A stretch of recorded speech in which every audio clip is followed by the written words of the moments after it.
আপনি কখনো কোনো আইসক্রিম বিক্রেতাকে বলতে শুনেছেন যে ঠান্ডা আইসক্রিম শোনেননি? কিন্তু ট্রেনের কামরায় ঠান্ডা চা যারা বিক্রি করেন তারা চিৎকার করে গরম চা। তার মানে তিনি নিজেও জানেন যে তার চা গরম নয়। যে আমি বাঘের বলার দরকার হয় না, কারণ বাঘ জানে যে সে বাঘ, ক্ষমতা আছে। যিনি বলছেন বাঘ তিনি মনে মনে জানেন যে তিনি বিড়ালও নন, সেই জন্য বারবার বলতে হচ্ছে যে বাঘ। আমি কেন বলছি? আইনের কথায় আসি। আমি ওনাকে অনুরোধ করব যে সংবিধানের ৩২৪ ধারাটা একবার দেখে নিন।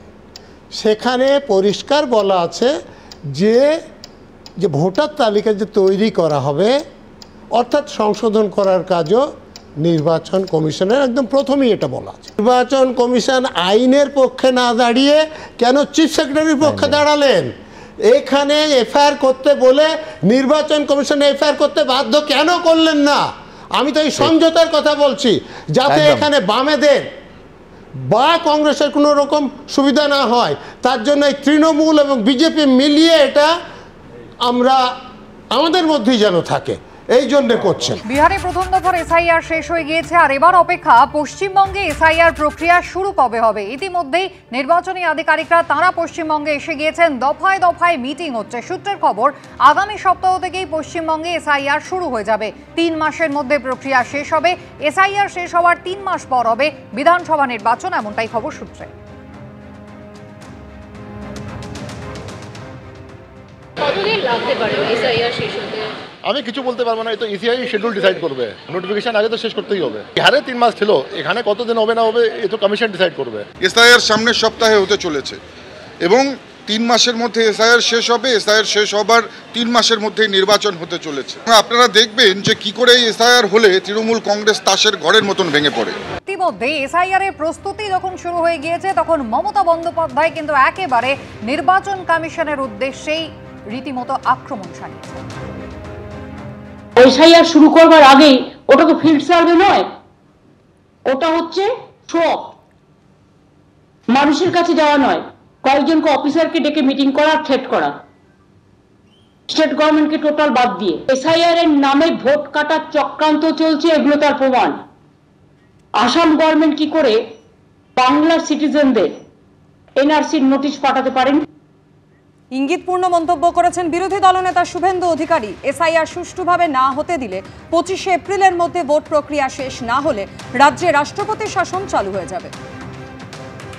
বিএলওদের কাজের পরিবেশ এবং কতটা সুষ্ঠুভাবে এই রাজ্যের প্রশাসন এবং শাসক দল এসআইআর করতে দেবে, তার উপর নির্ভর করছে ভোটার তালিকা চূড়ান্ত কবে বেরোবে।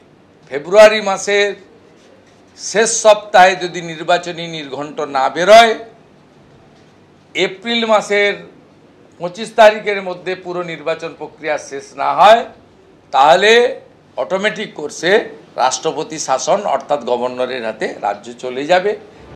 এসআইআর নিয়ে একেবারে শুরু থেকে তৃণমূল কংগ্রেসের অবস্থান স্পষ্ট। এসআইআর এর বিরোধিতা তারা করছেন। মমতা বন্দ্যোপাধ্যায় শুরু থেকে প্রবল আপত্তি জানিয়েছেন, যদিও তৃণমূল কংগ্রেসেরই সাংসদ সৌগত রায় তিনি বলছেন এসআইআর হলে আপত্তি কিসের। স্পেশাল ইন্টেন্সিভ রিভিশন হবে, তার মানে ভোটার লিস্টটা কিছুটা সংশোধন হবে, সে নিয়ে আপত্তির কিছু থাকতে পারে না। এসআইআর তো সবসময় হয়, প্রতিবারই হয়। নির্বাচনের আগে 6 নম্বর ফর্ম আমাদের পার্টিগুলো জমা দেয় ইনক্লুশনের জন্য, 7 নম্বর ফর্ম জমা দেওয়া হয় বাদ দেওয়ার জন্যে, আর 8 নম্বর ফর্ম কোনো শিফটিং চেঞ্জ থাকলে ঠিকানা সেটা জমা দেওয়া হয়। সেই জমা দেওয়ার পরে সেটাকে স্ক্রুটিনি করে নির্বাচন কমিশন ভোটার তালিকা সম্পূর্ণ করেন। সুতরাং এটা নতুন কিছু নয় বা আনডিজায়ারেবল কিছু নয়। আমাদের পার্টির কর্মীরা বলে যে আমরা তো প্রতিবারই এতে অংশগ্রহণ করি, ভালো করে হোক, এটা তো ভালো। ভোটার লিস্টে যদি স্পেশাল ইন্টেন্সিভ রিভিশন হয় তাতে আপত্তি করার থাকবে কেন? তো সব বিহারেও লোকেরা দেখছেন যাতে হয়। আগামী সপ্তাহে এ রাজ্যে শুরু হতে পারে এসআইআর, আর তার আগেই উত্তপ্ত রাজ্য রাজনীতি। মুখ্যমন্ত্রী মমতা বন্দ্যোপাধ্যায় গতকাল অভিযোগ করেন এনআরসি করানোর চক্রান্ত চলছে। কেন্দ্রীয় স্বরাষ্ট্রমন্ত্রীর বিরুদ্ধেও অভিযোগ করেছেন তিনি। স্বরাষ্ট্রমন্ত্রী নিজে কোনো একটা পার্টির মিটিংয়ে কিছু ইনস্ট্রাকশন দিয়ে গেছেন এবং সেখানে বলেছেন যে অনেক নাম আমরা বাদ দেব। ওনারা বাদ দেবার কে? আজকে ওনারা ক্ষমতায় আছেন, কালকে নাও থাকতে পারেন। আজকে বিজেপিকেও আমি আবেদন করব, আগুন নিয়ে খেলবেন না, কন্ট্রোল ইয়োরসেলফ ফার্স্ট। নির্বাচন কমিশনের উদ্দেশ্যে মমতা বন্দ্যোপাধ্যায় কিন্তু অনেক দিন ধরেই তোপ দাগছেন, আর শুভেন্দু অধিকারী তিনি আশা প্রকাশ করছেন যে নির্বাচন কমিশন নিশ্চয়ই এই চ্যালেঞ্জগুলো অতিক্রম করতে পারবে। আমরা আশা করব ইলেকশন কমিশন এই চ্যালেঞ্জেসগুলোকে ওভারকাম করে তারা করবেন। আমরাও মূলত মুসলিম বুথগুলোতে আমাদের কর্মী নেই, বাকি আমরা চেষ্টা করব কর্মীদেরকে বাঁচিয়ে রেখে, কোথাও কর্মীরা প্রাণ দিয়ে দিক বিএলওর সঙ্গে গিয়ে, সেটা আমরা চাইব না। প্রথমে নির্বাচন কমিশন, তারপর জাতীয় নির্বাচন কমিশনার, আর এবার মুখ্যমন্ত্রীর নিশানায় এ রাজ্যের মুখ্য নির্বাচনী আধিকারিক। এখানে যিনি সিইও স্টেটের থেকে যিনি গেছেন, যিনি যার বিরুদ্ধে অনেক কিছু অভিযোগ আছে, সেগুলো সময় হলে বলবো। আশা করি তিনি বেড়ে খেলবেন না, মানে ওভার রিঅ্যাক্ট করবেন না।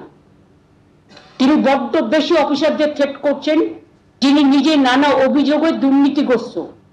মুখ্যমন্ত্রী মমতা বন্দ্যোপাধ্যায় নবান্নে বসে যখন সিইওর বিরুদ্ধে এই অভিযোগ করছেন, তার প্রেক্ষিতে এবার পোস্ট করলেন শুভেন্দু অধিকারী।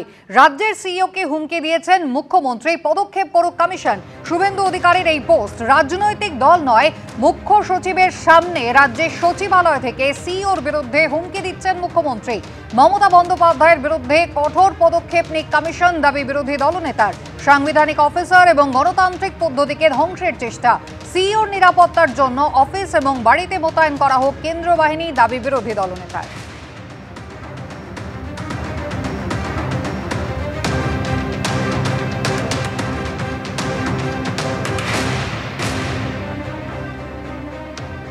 মমতা বন্দ্যোপাধ্যায় যে কথা বলেছেন আজকে, সেই কথা তিনি এর আগেও বলেছেন, আজকেও বলেছেন। আমরা আমাদের স্ট্যান্ড থেকে কোনোভাবে সরিনি, কোনো হুমকি বা থ্রেটের বিষয় নয়। এর আগে যখন যারা গ্রাউন্ডে নেমে বুথে বুথে কাজ করবেন, অর্থাৎ বিএলও, তাদেরকে নিয়ে মমতা বন্দ্যোপাধ্যায় যখন বলেছিলেন যে কোনো যোগ্য বৈধ ভোটারের নাম যখন বাদ নেওয়া যায়, সেটাকেও শুভেন্দুবাবু থ্রেট হিসাবে চালিয়েছিলেন। অথচ তার পরের দিন আমরা দেখেছিলাম এই শুভেন্দু অধিকারী বলেছিলেন যে বিহারে কিন্তু এতজন অ্যারেস্ট হয়েছে, এতজনের নামে এফআইআর হয়েছে, এখানকার বিএলওরাও কিন্তু খুব সাবধানে। অর্থাৎ তিনি প্রথম থ্রেটটা আসলে দিয়েছিলেন, কিন্তু সেটাকে চাপার জন্য মমতা বন্দ্যোপাধ্যায়ের নামে সেটা চালিয়েছিলেন।